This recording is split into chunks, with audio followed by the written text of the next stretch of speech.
Welcome to Urban Legends with your hosts, Smartwatch, Neil and Chris, and Blueberry Speaker. Hello and welcome to this week's episode of Urban Legends. Welcome to the jungle. We got fun and games. Yes, it is the Urban Legends Internet podcast, the largest by volume. I am the star of the 1990s classic British physical comedy show, which has done well globally, Mr. P's, Chris Flynn. And with me is the former winner of Port Slade's Strongest Man. It is Mr. Neil Herbert. Hi, Frisky Whiskers. How you doing? Not too bad, not too shabby.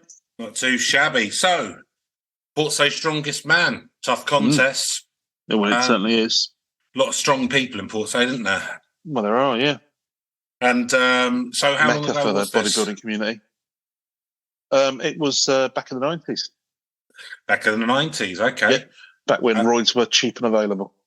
Really? So it was kind of, you were roiding up even though it was like a strong man rather than Mr. Universe style thing? I'm going to assume it's equivalent, yeah. Oh, okay. And so was it like the world's strongest man? So were you kind of, or was it kind of... pulling a train with the teeth down Port Station, lifting buses, was it big rocks. Was it kind of was it Port Slade based? So like the tasks were kind of based around Port Slade, like lifting a keg of Stella onto the back of a truck or something, like rather than lifting balls onto things. Yeah. I mean, it was a lot of just like busy work. If I'm looking back on it, A lot of busy work. Yeah, and a world's strongest man competition. Were they actually just getting you to do their work for them? I think it's just free labour now. I think about it. Yeah. Right. Yeah. Well, our next because that trophy went right over about. I'll tell you. Rusted really quick. Foil. Right, and for the next challenge, will the strongmen please move? Get all these barrels down into the cellar. Will they move this sofa into my new flat?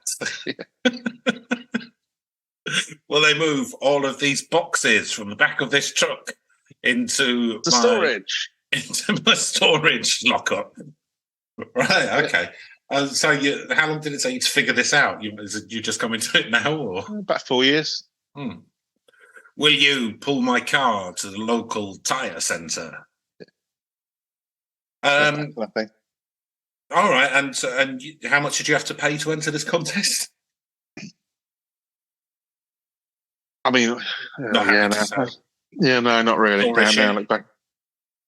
It didn't leave me any richer. We'll say that much. Oh, okay, and so from there, did you then go and compete in kind of a Greater Brighton and Hove area strongman contest, or did you? I tried to, but the tough lads up in Moulsecoombe, up in Scone, and also both ways.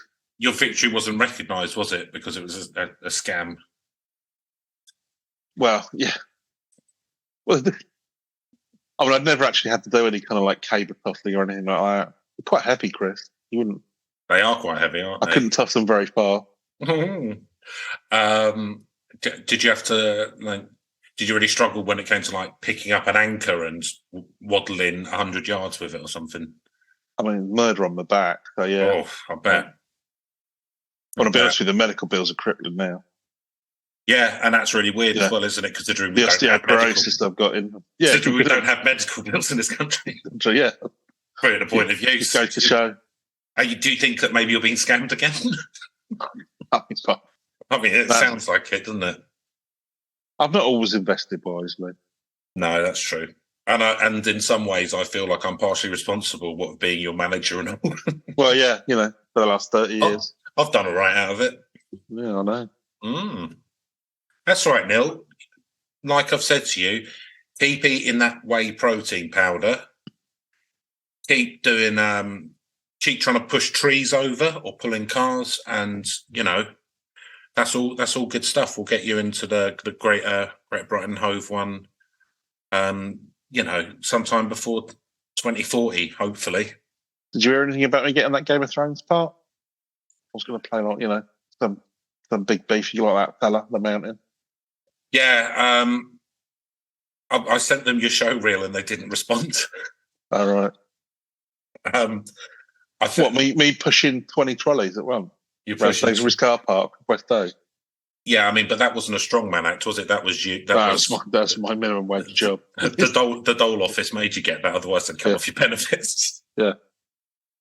Still, though, it was a feat of strength of some description. Yeah, we had that. We had you sword fighting against a mannequin. Yeah. One of those pink ones that people punch. They can green screen it up, can't they? Well, I mean, again, like this wasn't, and this is where you fell down again. I'm afraid. This was your show reel. This wasn't actually part of the show. So this was to try and get you a part in the show. I'd use a bit of imagination, I would have thought. Yeah. Yeah, I mean, and again, Neil, that isn't what they're looking for. And I really tried to make this clear at the time, and you refused to listen and said that it's my show reel. I'll have it how I want. Yeah. And so we went with your one, and unfortunately, you saying in the show reel, one of your things was you turned to camera and said, "How about that? Stick that in your TV show. Send me the check." Right. So I just don't think that you kind of understood the filmmaking process necessarily. I mean, we can work on that. We can work on it. There's bound to be another show that needs a big lad soon. They like the bit where I got a bit greased up. I'll be honest with you. I cut that out so that it would get through American customs. Oh, okay. Because I think that under the Patriot Act, that could have been considered an act of terrorism.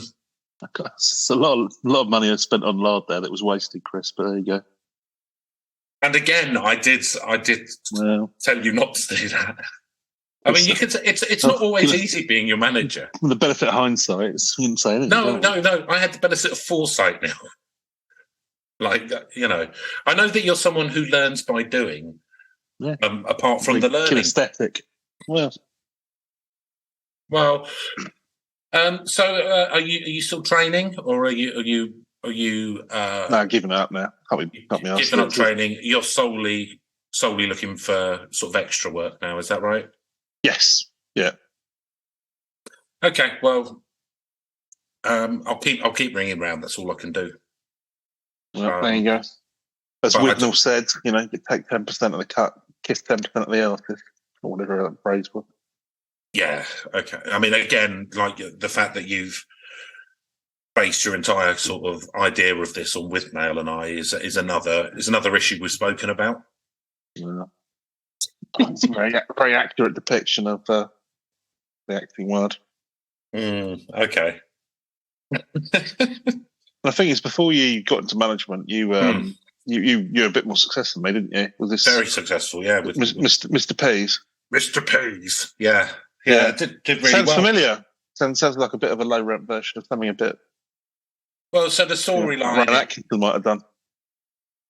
Maybe, well, I don't know. I don't know what you're talking about, to be honest. It's a bit more racist. But...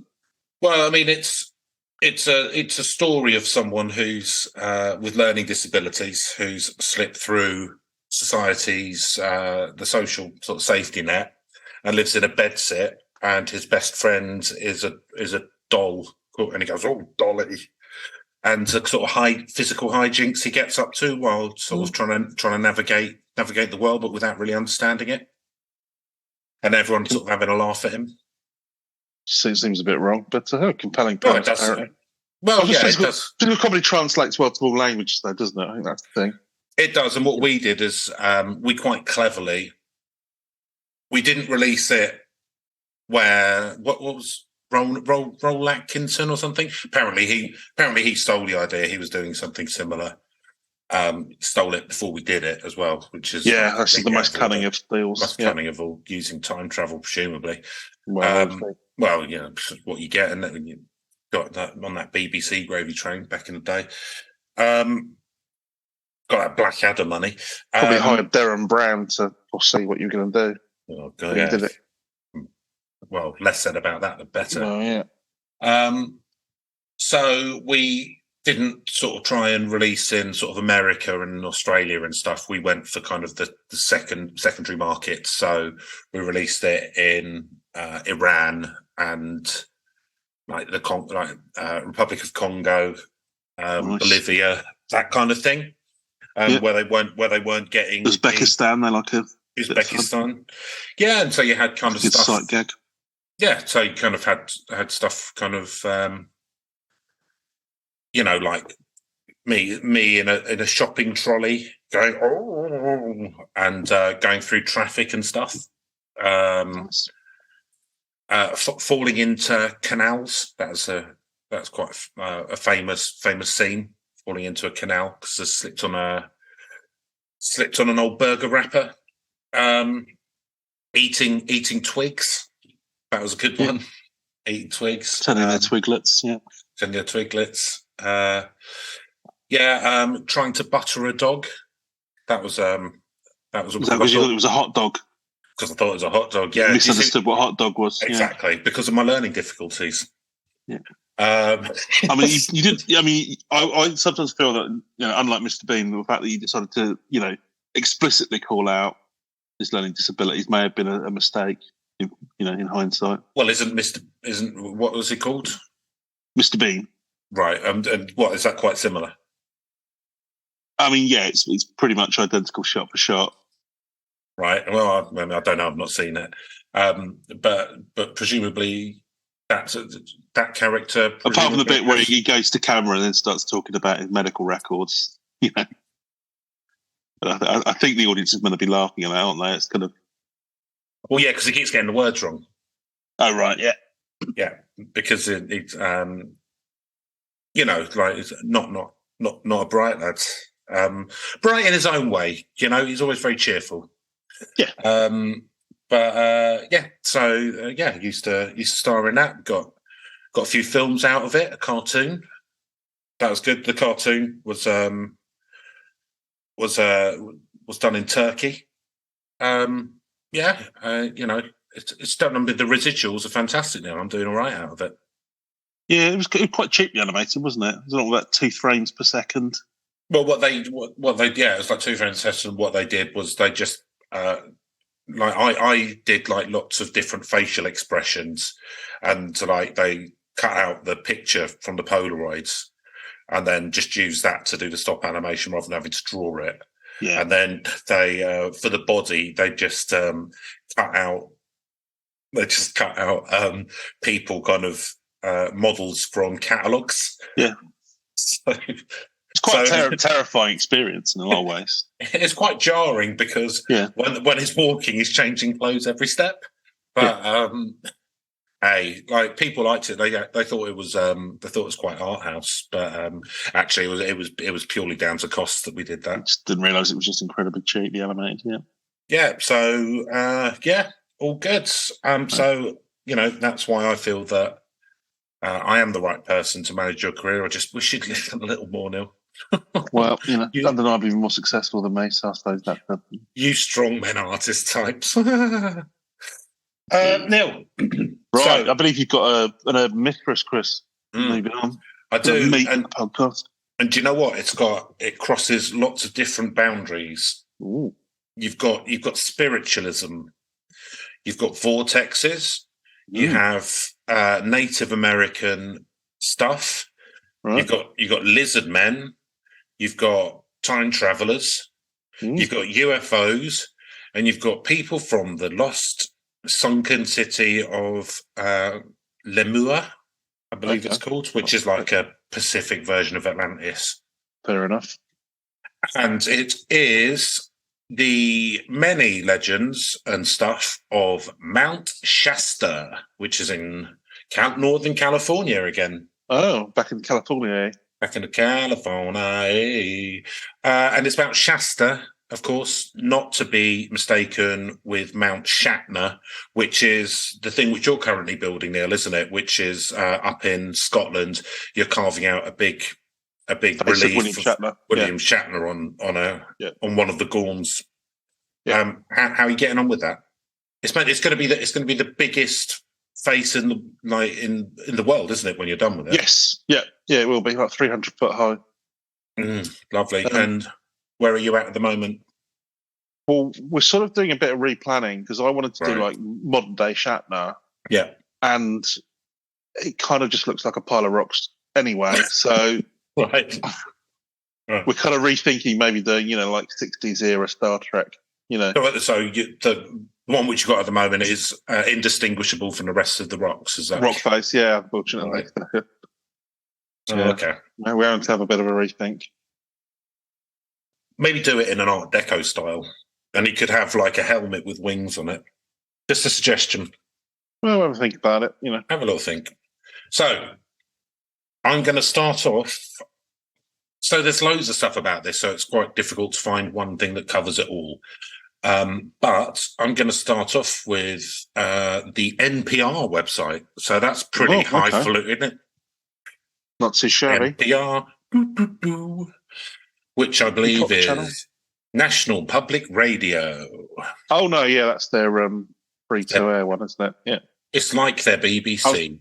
I was getting it confused with whatever that one that did 30 Rock. And it was heard on the show All Things Considered. Ooh. And who's written it? Doesn't say, unless I'm missing it. So I'm going to have a little read through this, and then I can move on to some other bits. The NPR is a nice place to start, isn't it? Because it's a sober, clear-eyed. Well, you'd think it would be a bit more kind of factual. Which is, actually, now you're saying it probably isn't the ideal place to start. No. But here we go anyway. So let's take all the fun out of it first, and then we can... Oh, it's by Stephen Jackson in 2015. Cool. A mountain of many legends draws spiritual seekers from around the globe, which is what you're hoping actually happens with Mount Shatner. Yeah. So Mount Shasta in Northern California is an outdoor adventure destination. Okay. Weekend warriors come in droves to climb the massive snow-capped stratovolcano, camp in the miles of national forests, and enjoy some of the purest water in the state. Mm. I mean, knowing California's water problems, like, yeah, I mean, how long is that going to be the case? That'll get Chinatown out somewhere else. Yeah. We need more soy. Some visitors, however, come not for wide open spaces, but for healing and transcendence. The mountain has a global reputation as a gathering place for spiritual seekers. Nice.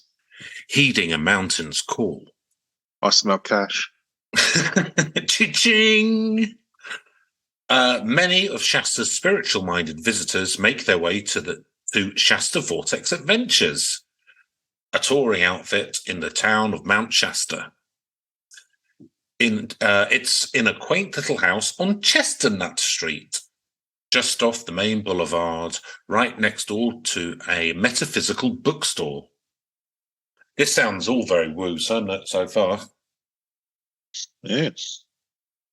Ashelin, just Ashelin, she doesn't use a surname, is the founder of Shasta Vortex Adventures. Her company leads guided meditations, vision quests, and hiking and driving tours of the mountain's sacred sites. All sounds on the up and up.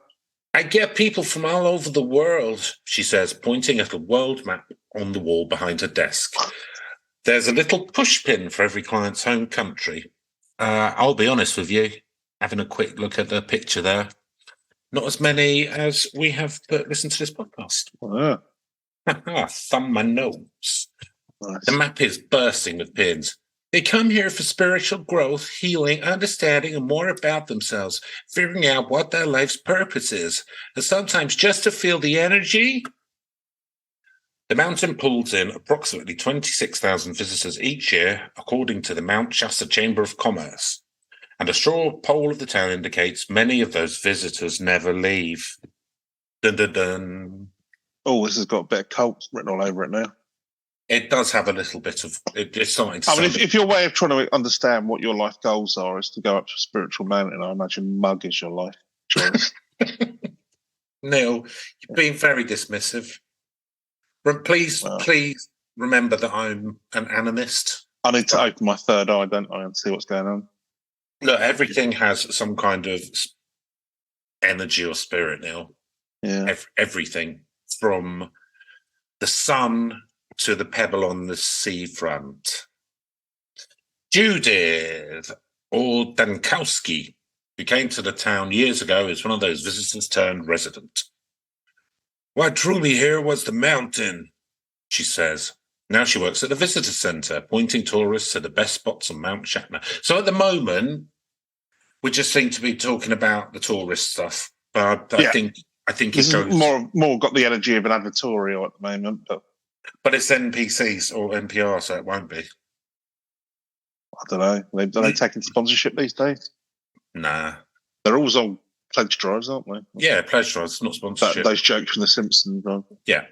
Indication. Lewis Elbinger, who retired from the Foreign Service and started his own nation-based tea shop in the town, is another. When I was called. The mountain called me, he says. When I'm walking through the forest, I feel like I'm walking through a cathedral. There is a spiritual channel and author, Diane Robbins, who heard the mountains call while living in upstate New York. It does not matter where you go on the mountain's energy is everywhere, she says. It's bliss. Sounds nice, doesn't it, Neil? Bit of bliss. If mountain's energy is everywhere, can I feel it from here, do you think? No, Maybe you've got to be on directly the mountain. She said it doesn't matter where you go on the mountain. As long as you're on the mountain, right? You've got to be on the mountain, Neil. I can't emphasise that enough. No, fair enough. Write that down in your little book. All right, will do. Make a note. You done it? Yeah. Have you? Got to be on the mountain, yeah. Feel the energy. Yeah. Cool. Have you put down what mountain? One in California. Right, close enough. Native American legends, ascended masters, and a crystal city. So there are dozens of stories, legends, and myths surrounding Mount Shasta, adding to its mystery and allure. Back at Shasta Vortex Adventure, Ashlyn sits down and explains some of the more prominent theories about the mountains. First, there are the Native American stories. The Native Americans have always felt that the mountain was the sacred center of the universe. But they failed to cash in on this. And I don't know that I don't know, but that doesn't seem to ring true. Like that they would think it's the center of the universe because they're kind of more. So this is like the North American Mount Olympus then or something. Yeah, but again, I don't know. I'm not familiar with Native American sort of pantheon. Do they have like God? Well, they believe. Well, no, they believe in different spirits and stuff, and they're kind of animist a bit. But again, it depends. It depends on what I mean. Yeah, there is no Native tribe. American. No, it's not a homogenous group. There's hundreds of different groups and belief systems, but they also kind of believe in sort of stuff coming from the stars and that kind of thing. So that makes me think that this being the center of the universe may be just something that she's decided to make it sound better. Well, yeah. So, it's what if you want to sell your mountain, it's what you do, isn't it? Exactly. They even have stories that talk about it being the home of the creator. Mount Shasta straddles the territories of the Shasta, Wintu, Achuami, and Atsugewe, and Modoc tribe. Not surprisingly, the imposing mountain shows up on a lot of tribal myths and stories. It's especially important to the Wintu tribe, who trace their people's origins back to a sacred spring on the mountain. Yeah.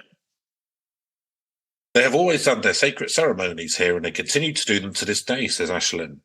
Every August, they do their ceremonies for just the tribe and their invited guests. Then there are the Ascended Masters. In the 1930s, a businessman named Guy Ballard was hiking on the mountainside when he encountered a mysterious figure who claimed to be an Ascended Master. Hi, you having a nice hike? Yeah, I'm an Ascended Master. Fuck off. Oh. Those are beings who have lived many lifetimes on this planet now, Oh, that's good to know. and no longer need to come back to that birth-death cycle that we're put in because they've learnt to master the physical plane. That's as descended. So does that mean that when he dies, he'll go? Is that you achieve nirvana, or that he's Essentially, immortal? they don't die anymore. Yeah, he's just immortal now. Yeah, just immortals. And as all immortals would do, they live in a cave. Yeah. As Well, you would, Ballard, wouldn't you, eventually? You get bored of people. yeah.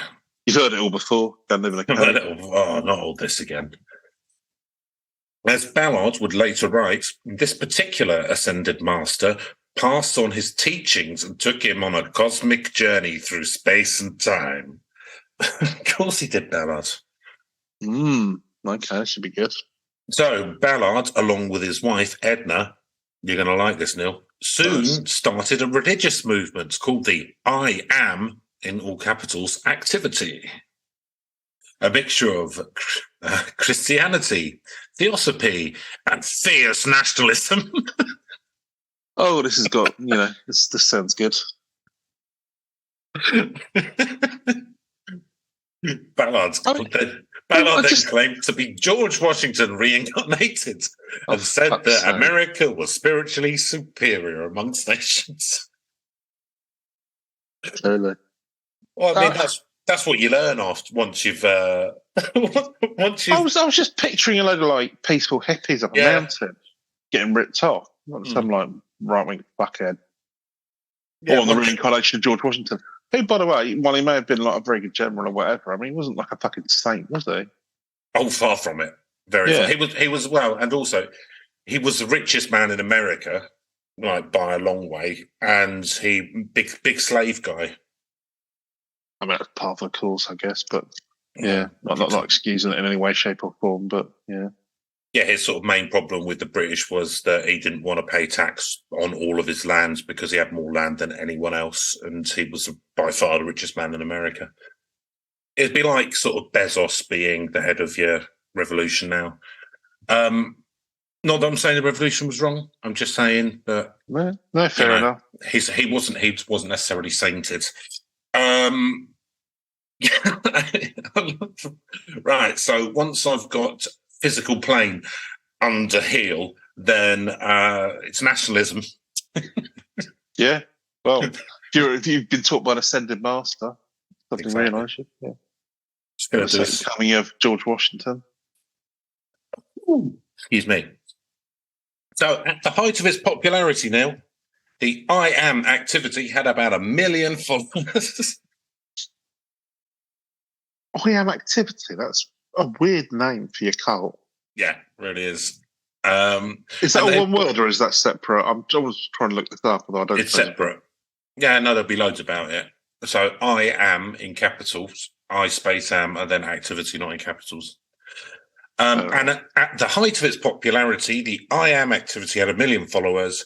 They were eventually charged by the US government for swindling their followers out of millions of dollars, and the group fell into obscurity. What would the Ascendant Masters think of that? They shouldn't be. Well, to be honest, it's the Ascendant Masters' fault because they gave this Ballard character the knowledge, didn't they? They should have been a bit more picky. Well, yeah, I mean, you don't really go. I suppose that's the thing, isn't it? You just go teach it to everyone, and then Guy Ballard turns up and ruins the whole show. Yeah. So today, the I Am activity is still going strong on Mount Shasta. Shall we join? I mean, yeah, why not? Is it a sex cult? I mean, you never know. Visitors can learn more about the group's spiritual beliefs at the I Am reading room in town. And every August, they put on the I Am Come pageant at local amphitheatre. Are you spelling that? C-O-M-E. Yeah, so I'm looking here. I Am is a reference to the ancient Sanskrit mantra Soham. I don't know what that means. Or Soham or Soham, which is I am he, she, that in Sanskrit. You identify yourself with ultimate reality. And the divine biblical name, I am that I am. Wasn't that Popeye? That was Popeye, yeah. Who was one of the apostles. Apparently, this is I will be what I will be, or I am. Ugh, ugh, ugh, ugh. So, yeah. Well, Where's Miss Spinach? It was originally a Hebrew phrase, apparently, but there you go. Well, Popeye famously was he was the last surviving member. Like, if you saw the early ones, he was one of the last surviving members of one of the 12 tribes of Israel. Well, there you go. Yeah, Makes sense. They slowly phased that out for stuff like Popeye and Son and Goon Island and that. I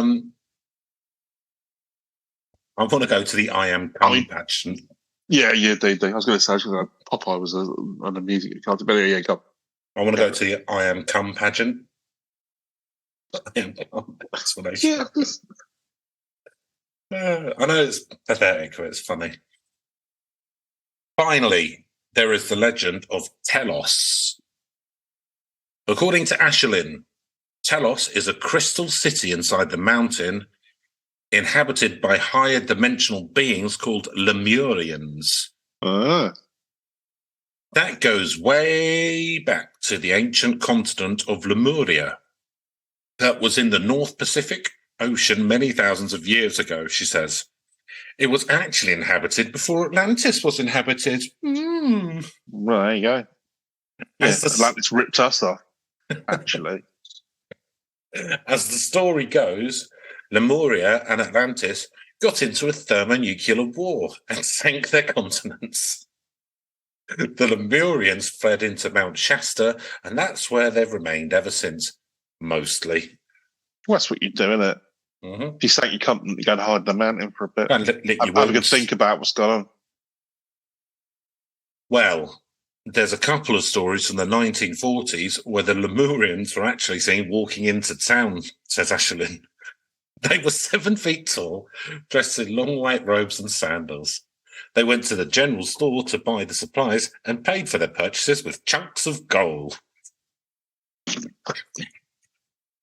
I assume there's no real eyewitnesses for any of this stuff. And then they went on a basketball court. Yeah. Go and pick up. The shopkeeper would take the gold, turn around to try and give them change. But Neil, guess what? The Lemurians would be gone. Oh. These days, no one reports eyewitness accounts of Lemurians in the flesh, but some locals believe that the smooth, saucer-shaped, lenticular clouds that often gather at the summit of Mount Shasta are engineered by the Lemurians to camouflage alien cargo ships docking at Telos. Well, I mean, they're clearly quite happy to just go to the local Burger King or wherever it is. They've been rocking up and paying in gold for stuff. So, I can't go down the B&Q. I don't know. Oh, do you know what? I've been in that mountain for fucking 10,000 years, and I am parched. Let's go down the local shop and get some booze in. Let's get down fags. Get down stones. Let's get down the local coffee. Right, how much gold? Like, we've got plenty of gold. They still accept that, yeah? It's the thing as well. It's like, you just imagine like working at, I don't know, wherever, Walmart or something, and they're just coming down and throwing a chunk of gold at you. Oh no, I can't accept that. Well, I mean, it's probably an independent shop by the sound. And then trying to give them change as well. Like, oh yeah, that's exactly. How much is gold? Yeah, it's like, let me just look that up and weigh out how much that is for, so I can give you your accurate change. Hello, we are Lemurians. Give us 500 cigarettes and 4 crates of whiskey. How much is that in gold? That kind of thing, wouldn't it? I can imagine. So, taking a hike. So this is the end of this bit. So considering all these stories, I decide to go up on the mountain and check it out myself. I have a long walk to a snow-covered clearing in the woods that I've heard is an energy vortex. I don't have a spiritual epiphany, close-minded. But the air feels cold. Well, actually, like that, you won't. Yeah, exactly. The old-growth cedars are covered in brilliant green moss, and shape-shifting clouds whip across the sky, and possibly fast. In short, it is literally awesome. And regardless of what one believes about the mountain, it's easy to see why it has so many legends to its name. As Ashlyn puts it, Shasta is a non-denominational mountain, a blank slate for wonder and even transcendence. There's nothing new. The Greeks had Olympus, Moses had Sinai. And the spiritual as long as you've got money, religion is no project what you want. For us. Yeah. Okay, so that's what I like to call the establishment view, Neil. Yeah. NPR. But I'm going to read now so this one has kind of more. I mean, like from a brief look, it's got a bit more of what some believers have seen and that kind of jazz. Okay, yeah. And it's from Atlas Obscuria. And it's by Laura Kinnery from September 2020.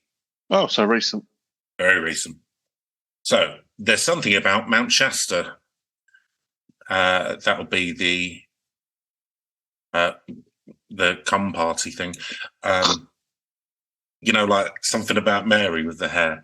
Yes. So the California peak striking presence and geological complexity of inspires many believers. So they didn't talk about the caves and stuff in the last one, which is surprising for NPR because there's a lot of caves in it and they've got a lot of because it's volcanic, it's got lots of crystals. Oh, okay, yeah. Yeah, they bought into a lot of the guff, didn't they?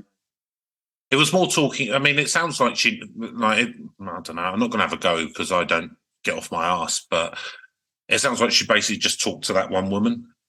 Yeah. No, so there is a well-known legend that says somewhere deep beneath Northern California, 14,179 foot tall Mount Shasta is a complex of tunnels in a hidden city called Telos, the ancient city of light for the Lemurians.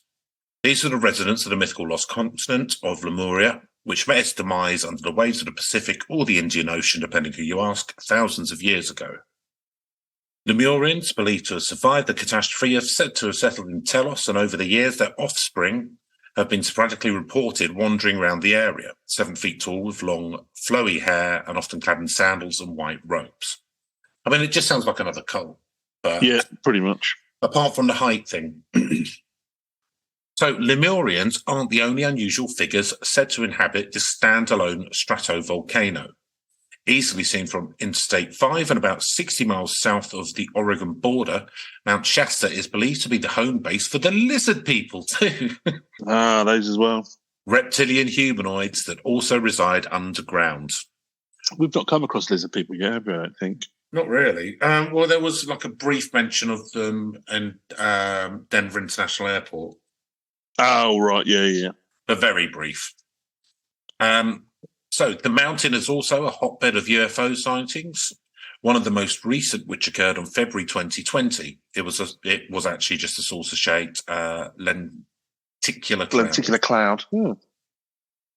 In fact, the mountain is associated with so many otherworldly, paranormal, and mythical beings.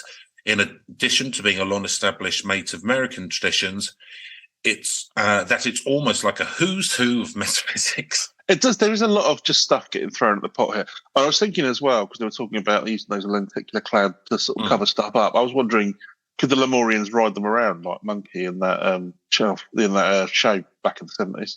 Yeah, remember maybe. He'd get on his cloud, wouldn't he? And go I'm aware of it from pop culture, but I've never actually seen an episode of it. So it's attracting legions of followers over the years, including the poet of the Sierras, Joaquin Miller, and naturalist John Muir, as well as fringe religious organizations such as the Ascended Masters, who believe that they're enlightened beings, existing in a higher dimension. So they believe that they themselves are existing in a higher dimension. Well, they've ascended, haven't they? So what is it about this mountain in particular that inspires so much belief? So I was thinking about dimensions the other day because physicists reckon there's 11, right? Okay. So I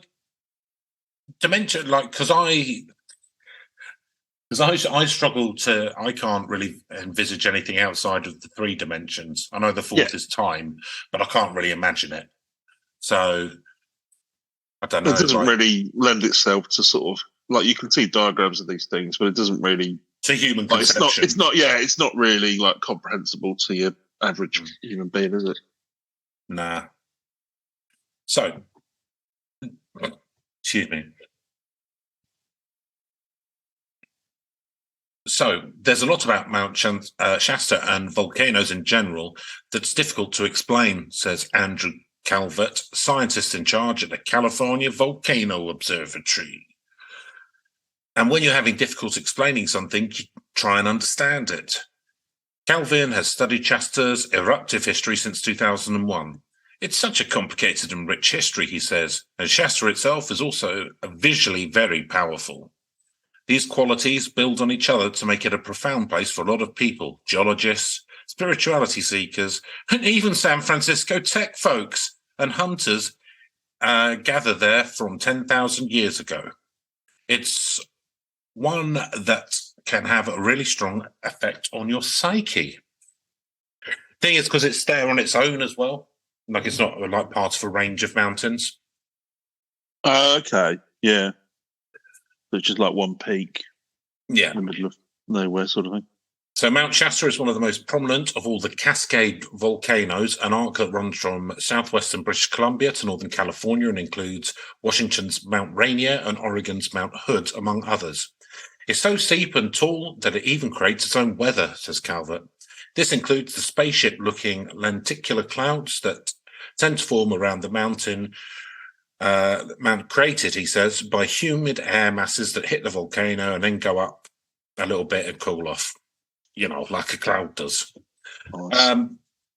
But they only contribute to Shasta's supernatural allure, along with its ice-clad peak, steaming fumaroles, and shape-shifting surface that is constantly being broken down and rebuilt by ice, water, wind, and debris. The mountain also sits about 15 miles or so west of the standard arc line of the other Cascade volcano, a move that took place about 700,000 years ago. It's a bit boring. We don't really have a good explanation why it moved out there, Calvert says, in a statement that seems to make Mount Shasta's mystery appear more otherworldly by the minute. Not really. The Mount Shasta spiritual legacy goes far deeper than contemporary myths and sightings. For Native Americans in particular, the mountain is a sacred place straddling the territories of the Shasta, Wintu, Maui, Atugewe, and Modoc tribes, which can date their lineage back to a time when the eruption actually took place. The last eruption, says Calvert, was a little over 3,000 years ago. Mm. Shasta is where Gumokuk, the creator, resided, and the original bones of the Modoc people are placed, says Taylor Tupper, a Modoc Indian of the Kalamath tribes, raised in the Kalamath Basin just north of Shasta. I always bring offerings such as water or tobacco when I visit. Well, that will stop them having to go down the shop, won't it? Yeah. Yeah. That'll help. Because I never want to come to the mountain in a bad way. But Tupper knows that there's more to Shasta than that even. We'd be silly to think that we're the only ones here in the vast universe, she says, pointing out that the volcano is also home to the Matakagmi, the Modoc's word for Bigfoot. Hey, we've got Bigfoot in here. So we've got a psychic Bigfoot in here as well. Yeah. Right. Which are known as the keepers of the woods. Bigfoots have been in existence as long as our people have, says Tupper. I haven't seen them myself, but maybe I wasn't chosen to see them. I have different gifts. really good at Sudoku. Some people see Bigfoots. Yeah, he's a stoical fella. Imagine if you're the person who's, or she, excuse me. Well, imagine if you're sort of like chosen to just see Bigfoots. I'm just going to think you're an idiot. I can't see it. No, no, I don't think it's like it will show itself in front of someone and there's someone else there and only one person can see it. I think it's more that if you're out and about on your own, then a Bigfoot might... You know where to appear. It might present itself to you because you've got good vibrations or something. Okay. Do you know what I mean? It just hides up a tree or something. Yeah. Otherwise, it just like stays in the woods. Yeah. So, I have different gifts.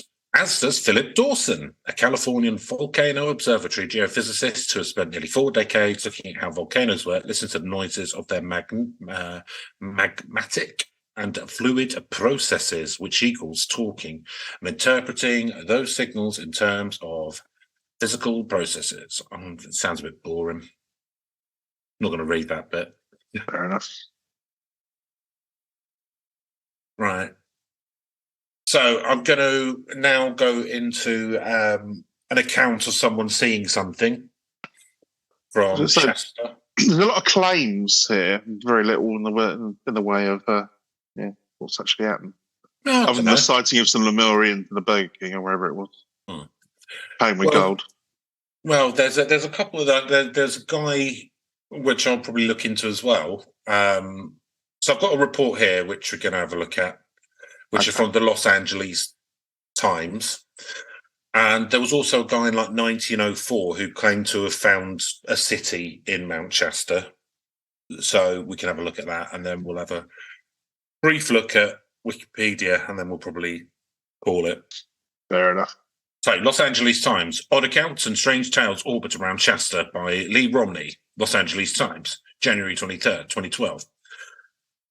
Locals didn't find the ads posted at the laundromat or running in the Super Saver to be strange at all. A number of people, in fact, reached out to Brian Wolfenstein, the researcher looking to gather stories and information for a book on Bigfoot and UFO sightings. A woman named Rudy emailed to report that she'd seen a bright disc hovering above Mount Shasta. She attached a photo from a ski resort snow cam that showed a luminous speck. Credible, Wolfenstein thought. A man named Larry recounted his own research, including a telepathic communication with them.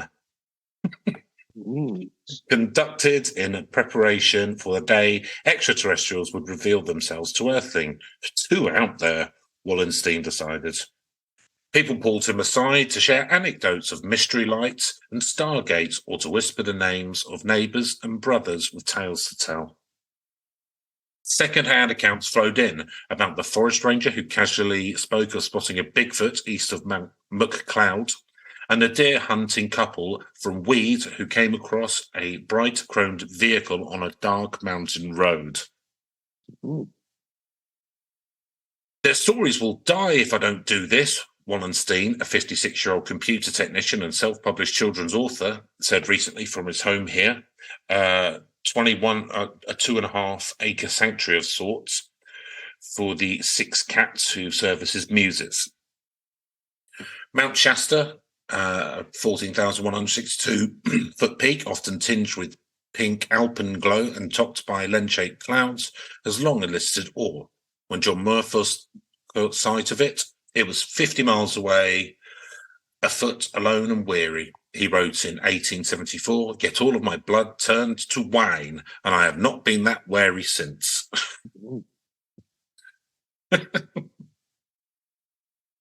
Has your blood ever turned to wine, Neil?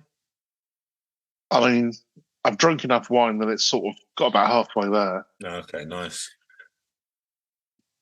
3 for a tenner. Well, you know what you're going to do. Exactly. A tale written a few years later by a teenager from Eureka, just northwest of the mountain. A story of advanced beings living in a crystal city beneath the mountain cemented Shasta's otherworldly reputation. It managed to be touted as a site of energy vortexes that allowed passages to the metaphysical dimension. The birthplace of a spiritual foundation whose adherents believe that they can ascend to the eternal realm, and a hotspot for UFOs that hide in the cloud and enter the mountain's core through mystery portals. Newer to the repertoire are sightings of Bigfoot. The word serves as both singular and plural, like fish and sheep, believed by some to conceal themselves by passing into the 5th dimension. Yeah, you go see, they can hide. So, well, I wonder, maybe Bigfoots are aliens. Well, you're not the first person to wonder that. You know, maybe that's why it's so hard to find them. Exactly. Like Wookiees. Yeah. So, that's what the Ewoks were based on. They weren't just based on teddy bears so that they could sell merchandising. Definitely not. No, it was about spiritual people. You know, George Lucas had been up this mountain. He was hanging out with the Lemurians. They were like, well, I'll tell you what you want to do. But then they had to dumb it down, didn't they? Kids. Yeah, it's true. Shame. Mount Shasta has always been a spiritual drawing, but it's getting more and more popular, says Karen Anderson, a supervisor in the town's Visitor Bureau, who estimated a fourth of the area's tourists come for that reason. To assist seekers from around the globe, the Bureau's website includes a list of energy hearers. The shop carries crystals for the spiritual pilgrim. Drop-in channeling sessions are held each Sunday at a spiritual centre, and guides lead soul-cleansing treks up the mountain in all seasons. Oh no, this Ashlyn woman again's turned up. I'm ignoring her. I mean, to be fair, she knows how to get herself some press. Yeah, I know. Tell me about it.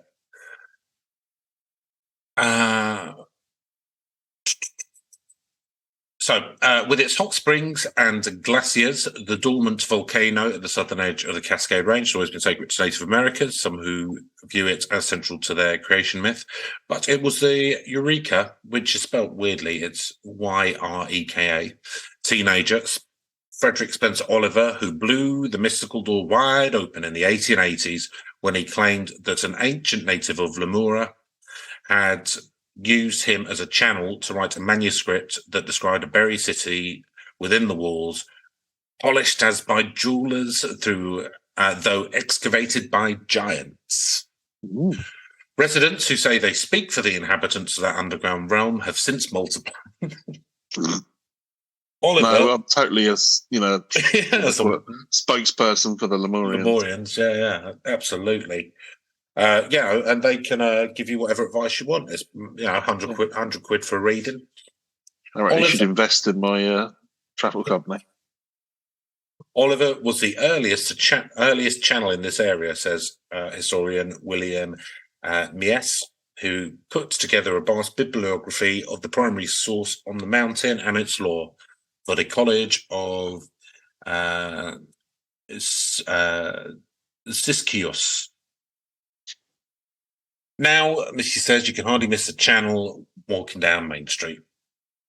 In a 1932 Los Angeles Times magazine article, Edward Lancer wrote of seeing Mount Shasta ablaze with a strange reddish-green light from the window of his Oregon-bound train. Lemurians, a fellow passenger confided. Returning to the legend further, Lancer was told that tall men from a sunken civilization were known to patronize local stores, buying enormous quantities of sulfur as well as a great deal of salt. Fucking hell. It's a shit diet, isn't it? Yeah, well, they're using this for some sort of mining.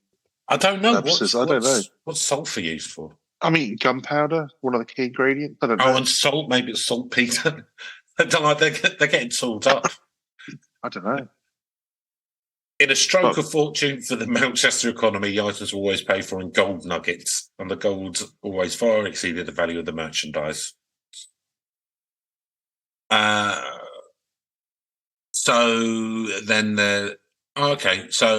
Lunsing's count came as another spiritual movement was building near the mountain. Violet-clad followers who believed that the loving ascended masters, Jesus among them, could teach humans to raise their vibrational levels and thus pass freely between Earth and the eternal realm. The movement is still prominent in Shasta, so I think that's the as-is people or whatever. Or yeah. I am. Yeah. I am coming. As for the UFOs, reported sightings exploded in the 50s and persist today. Appearances by Bigfoot. And also tales of dwarves and fairies flavour the mix. Ooh. Lewis Carroll's White Queen, who famously said, "Sometimes I've believed as many as 6 impossible things before breakfast would feel right at home here," said Michael Orosich, a retired College of Siskiyous, a professor who wrote the Shasta Project folklore segment.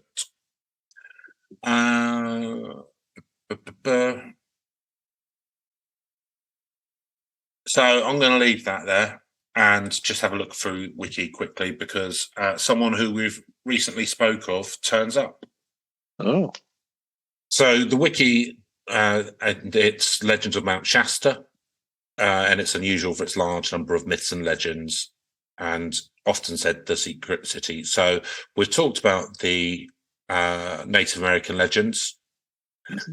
And so according to the local indigenous tribes, mainly the Kalmath people, Mount Shasta is inhabited by the spirit chief Skell, who descended from heaven to the mountain summit. Skell fought with the spirit of the below world, Lao, who resides at Mount Mazma, by throwing hot rocks and lava. So this is completely new as well.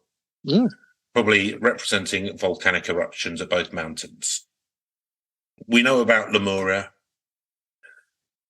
so that's fine. So, Neil, there's also been reported that the Count of St Germain was here. Oh, okay. So that was according to this guy Ballard, con man. Okay, he's like an up character. Well, he's the one from before, from the I Am. Yeah, he was, people. And he said he encountered a man who introduced himself as Count of St Germain, who is said to have started Ballard on the path. So the vampire fellow, was it? The vampire fellow from New Orleans, yeah. Yeah. So he's saying that the vampire fellow from New Orleans was the guy who taught him all the stuff. So, and the last one, which we haven't really seen before, is J.C. Brown. And according to legend, J.C. Brown was a British prospector who discovered the lost underground city beneath Mount Shasta in 1904. Brown had been hired by the Lord Cowdray Mining Company of England to prospect for gold and discovered a cave which sloped down for 11 miles. In the cave, he found an underground village filled with gold, shields, and mummies, some being up to 10 feet tall. He told his story 30 years later. Oh, nice one. Why? Yeah. Do you know what I mean? It's always that. You know, bother evacuating that? Nah, just leave it in there. Be fine. To John C. Root. No, trust me. So, I mean, this sounds like a lovely con again. He told the story 30 years later to John C. Root, who proceeded to gather an exploration team in Stockton, California. About 80 people joined the team, but on the day the team was about to set out, Brown did not show up and was never heard from again. Yeah, I decided I couldn't. Yeah, didn't feel that good. So didn't feel like it. Yes.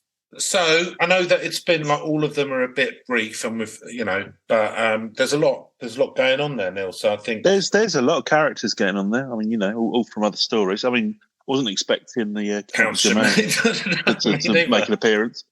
I'm surprised if Mickey Mouse is going to pop up at the end or something there. Yeah, exactly. Might as well. So there's a lot going on, and so therefore it's all been a bit surface level. But I mean, we've got to keep the episodes for certain lengths. So I think we should go through the scoring system. Cool. Okay. So spookiness. I mean, there's a lot of stuff here, and none of it's really that spooky though, unless you're sort of like worried about cults, but it should be. I'm not even really getting much of a bead on, because a lot of people have gone in there. There's some Lemurians knocking about from like ancient civilizations, but they seem fairly harmless, and they're quite happy just popping down the shops apparently. Well, and they're good tippers. Yeah, and they pay well. Idiosyncratically.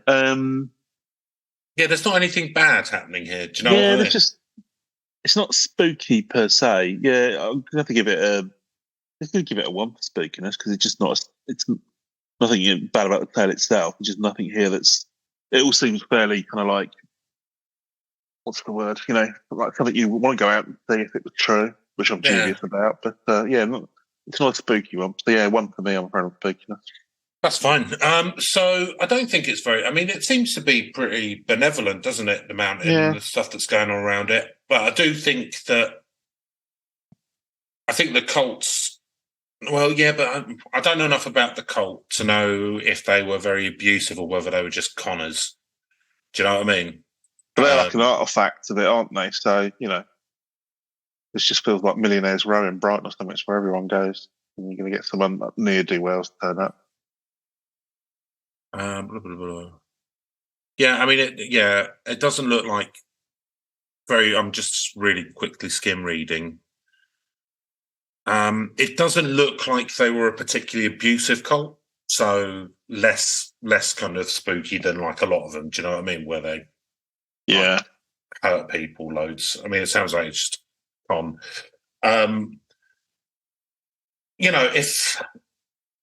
We don't really know what the Lemurians look like, but they're 7 feet tall. So if these again, like it's not massively spooky. I don't know. I'm going to give it like it. If you saw like UFOs or you saw a Bigfoot or whatever, I think it would still spook you a little bit. Yeah, imagine if you saw them all on the same day. Saw them all in the same once, in a cave. Yeah, that'd be an experience. So I'm going to give it a 3 now. So believability. Well, so 100% believe that the Native American or First Nation or whatever tribes around there, because sort of it's part of their mythos, and I completely believe that they believe in it. The UFOs, I mean, it sounds like a lot of it's to do with the fact that it's got weird, like it creates weird clouds to me. That's what sounds like the UFO stuff. That there's lizard people or Lemurian vampire, a bunch of lizard people, a bunch of ancient Bigfoots. Bigfoots and alien. So I don't know. I mean, it's not. So I believe that people believe the stuff, but I also believe that there's people who are con artists or grifters there. So to be honest, like because of, I'm just gonna go down the middle on this one because I don't want to denigrate the people who've been there for ages' kind of belief system. But I think the more modern sort of European people come in there, I think there's a lot of conning going on because, that's what we do, innit? So I'm going to give it a 5 now. Yeah, so I think the problem is there's so many things being asked to believe in. It makes it a bit harder to accept. Too many? So, yeah, they've overdone it. So that brings it down a little bit for me. But as you say, it's kind of like, people will buy into some of this stuff and kind of like, it's a mountain that's got a special kind of energy or whatever. Or it's, you hear people saying that about various places. So I can believe that people do believe around it, so I'll give it a 4. 4. Okay, narrative premise, Neil. Lot to work with. I mean, it's almost too much to work with, isn't it? You could definitely, you could stuff some like a really weird movie. I mean, God, you'd have to. What, Bigfoot versus the Lemurians? Exactly, you wouldn't know where to start, would you? It'd end up being one of those really awful straight DVD movies that kind of like, sounds good. Some like 5-foot Lemurian and UFO alien Bigfoots versus the Lemurians. Got a bad Bigfoot costume. It reminds me a little bit of, I can't remember what it was called now. It was, The Untouchables? No, what's it called? Is that what it is? No, this is something or other prophecies. There was this book written in the 60s where it was kind of like, and it's like this. It's just full of like, it's all of the conspiracy spirits. Oh, The Expendables. No, you're quoting a lot of action movies at me. Yeah, this was like Mount Shasta's a lot like The Expendables. It's like Expendables. Yeah, let's get Statham and Jet Li and Jet Li playing Count Germain, Chuck Norris being Bigfoot, obviously. Mickey Rourke. Yeah, playing the mountain. Yes, it would be these days. Blimey, that was a terrible movie. I can't remember what it was called now, but there was this book. It was like a counterculture thing in the 60s. It kind of like very, and it was just like all the conspiracies all at once. It was kind of like all that kind of that kind of thing. Anyway, I can't remember what it's called, so let's not worry about that. I think you could. Because this has got a real heavy kind of like 60s vibe to it to me as well. Do you know what I mean? Where you can you get away with some of this stuff. I think you could. You might have to set it in the 60s or something, but I think you could write an interesting thing. I'll give it because there's a lot going on, a lot to work with. It's slightly overwhelming. I'll give it an 8 for this one because I think I've been low on the other ones. Yeah, so I think this has got quite good narrative premise chops because there is. I mean, like there's it's like putting together a supergroup, isn't it? Yeah. And I kind of, like American Gods, you could almost kind of do, you could do something like that around Mount Shasta. Do you know what I mean? But also do it like that, but sort of mixed in with sort of Twin Peaks sort of thing. Do you know what I mean? Like it could be like you could do something really interesting with it, and the fact that then if people, the thing like if you just like chuck a load of like different tales into like one modern thing, it just looks lazy. But because these things are all actually associated with the mountain, you can kind of get away with it. You can get away with putting a load of extra stuff in. Yeah, it either come out really shit or really interesting. Yeah. Whatever, as long as it's profitable. So I'm going to give it an 8. I'm going to give it an 8 as well, Neil.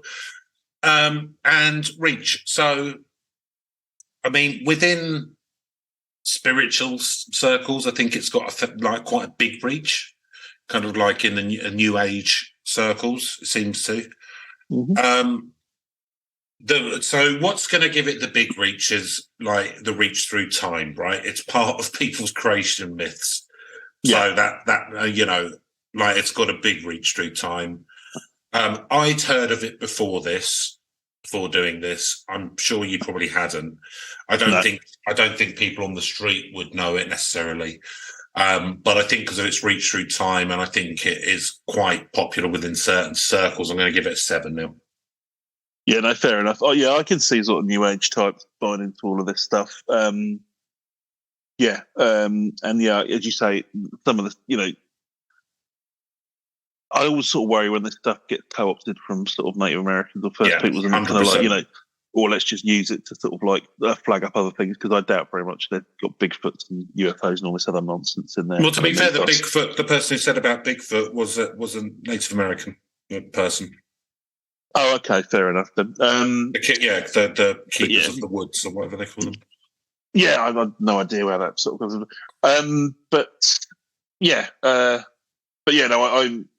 I can imagine, because it's kind of like involved with all that stuff. It probably has got a fairly as much. So I'll give it a 7 as well. 7. So that gives overall 39. So not bad. Sort of in the middle of the bell curve. Its main problem is that it's not spooky enough. So if it could, I don't know, if it could add some skeletons or something, that'd be good. Yeah, like a haunted skeleton army. Yeah, haunted skeleton. Yeah, the Lemurians. Every 10th visitor gets ripped apart. Had some loop gurus. Had a bit of spice to it, yeah. 100%, yeah. Like what I would say is Mount Shasta. Where's the jeopardy? Yeah, a few boo hags involved, maybe. Cool. So, if you know any other stuff, or you've had an experience with Mount Shasta, or you'd like to look at anything else, then contact us at legendsofpodcast@gmail.com. And if you put up with the episode or enjoyed it, whatever, give us a subscribe or a like or something. Help other people might as well find it. Stuff. Yeah, might as well. Do you know what I mean? It's a push of a screen, isn't it? But yeah, that's it for this week. That's quite. I wouldn't mind going there, to be honest. Neil, how about you? Sounds interesting. I would inevitably be slightly disappointed when absolutely none of this stuff is there. Well, no, because I quite like mountains and nature and caves and stuff anyway, so I'd be happy enough with the natural stuff. Do you know what I mean? Like, as long as we don't have to go anywhere like too claustrophobic. No, like the caves are massive. Yeah, if it's like, you can walk into them and stuff, then that's fine by me. I couldn't, all that spelunking stuff people do. Yeah, no, I couldn't do that. You wouldn't, no. Bit too claustrophobic for that. I'd like to go to Pluto's Cave, which is one of them, which is a volcanic lava tube on the outskirts of Mount Shasta. That'd be nice. So maybe we'll go there one day. Someday. Seems like it seems very expensive, and there's probably other things that I'd spend the money on. Yeah, frankly. But stuff to see in California, eh? Could happen, couldn't it? You never know. Who knows? Can it chase first, perhaps? Can it chase first? Yes, start small. Start with this thing. So, that's it for this week. I hope you have a lovely week, whatever you're doing, and I hope that the spiritual cleansing powers of Mount Shasta clean your soul while you're sleeping at some point this week. I hope that for you. See you later. Goodbye. Goodbye. And antennae. Server. USB. Wi-Fi. Chip and pin. Busy.